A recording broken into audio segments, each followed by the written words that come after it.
everyone, welcome to another episode of the J&M Show. Yes, I am working on my posture right now. How you doing? I'm Jason. And this is Mariela. And this is the beautiful Mariela. Thank you.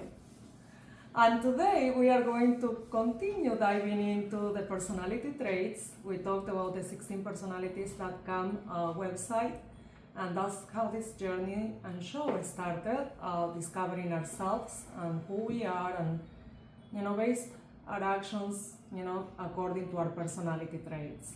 So what we found out that through this course, right, is that I am a logistician and he's a commander, and aligning our daily activities and work around who we are instead of trying to find who we are, and then working on balancing each other with the abilities that we have, it can bring great success and great happiness. Yeah. Do you agree? Yeah, I think sometimes just talking really helps too. So Yeah. we've been working on that, and we're here to continue in the self-confidence area here. So this is unbalanced self-confidence. We'll let Mariela take it away here with the Logistician. All right, so unbalanced self-confidence. Resentful duty. While the amount of recognition one gets might sound like a vanity concern, it can go deeper. For logisticians, it is important to know that their work is working.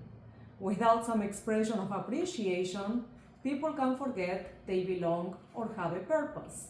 Motivation ideally comes from within, but humans are social animals, and they are the rare individuals who don't desire some recognition for their contributions.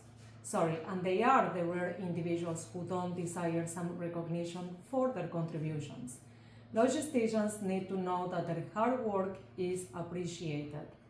Logisticians who don't feel recognition for their work may imagine others as not caring about what they do, that someone is taking advantage of them, or that they aren't a vital part of a group. It can cause their confidence to falter. And since logisticians don't typically like to confront others, they may allow these concerns to fester. Lack of recognition can disrupt their sense of belonging, draining both energy and enthusiasm that feeds into confident behavior. So I got to say that that's true. Yeah, and definitely. I mean, I guess that's probably not been easy because I'm not always the most complimentary person and recognizing person. So you kind of work goes unrecognized, and that can cause a little bit of frustration. And yeah, I can definitely see that. I'm not sure about this. Don't like to confront others. You're pretty good with confronting others. However, it's only in certain aspects, I guess. Yes, for sure. All right, let's start off here. So we've got often gripped by powerful inspiration. Commanders' otherwise healthy sense of self-interest can get way out of balance. I gotta work on that posture. Yes, you do. They tend to get so caught up in pursuing their desires that they ignore any detrimental effects their actions may have on others. Achieving their visions can be so exciting that they may unconsciously disconnect the values, needs, or concerns of others in the process, even pushing those close to them in unwanted directions. Their energy can cause harm, and if it's used without empathy or even regard for anything other than what they want. What makes such behavior so troubling is that commanders may recognize it, yet not see anything wrong with it.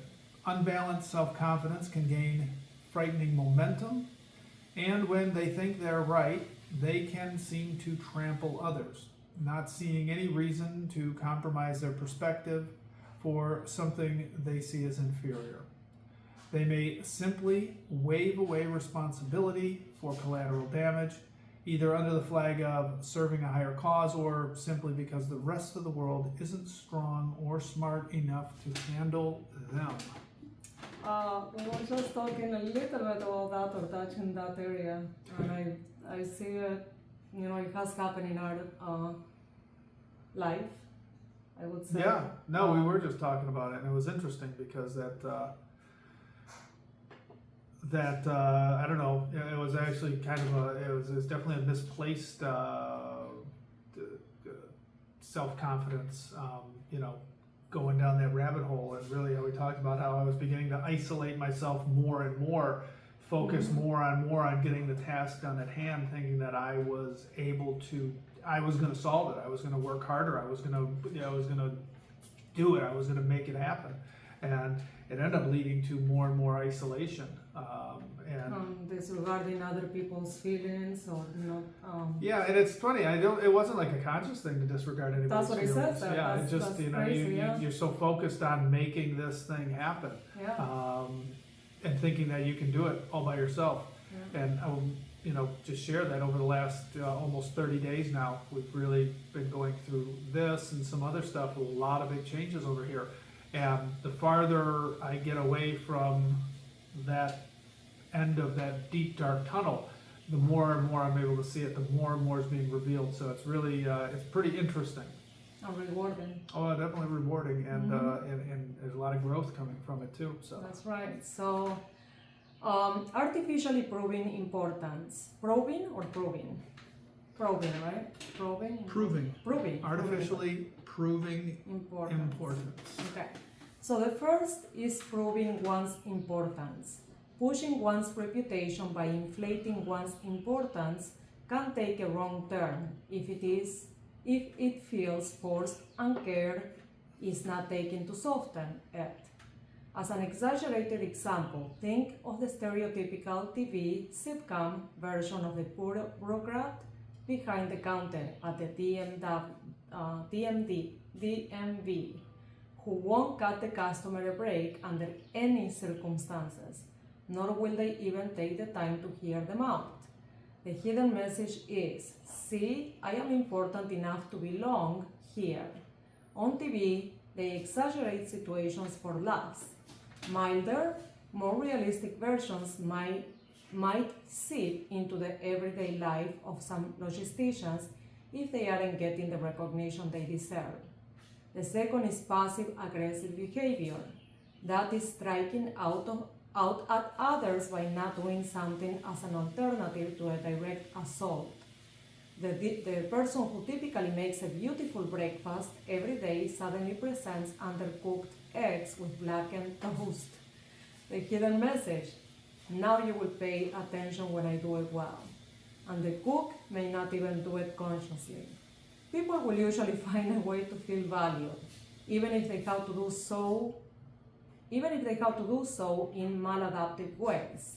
If it feels like the logisticians are forcing others to acknowledge their value, it will come across as demanding and abrasive. Finding a more wholesome way of accomplishing the same thing can create pleasant experiences and help cement respectful relationships. I have to say, in some ways it might have happened, you think?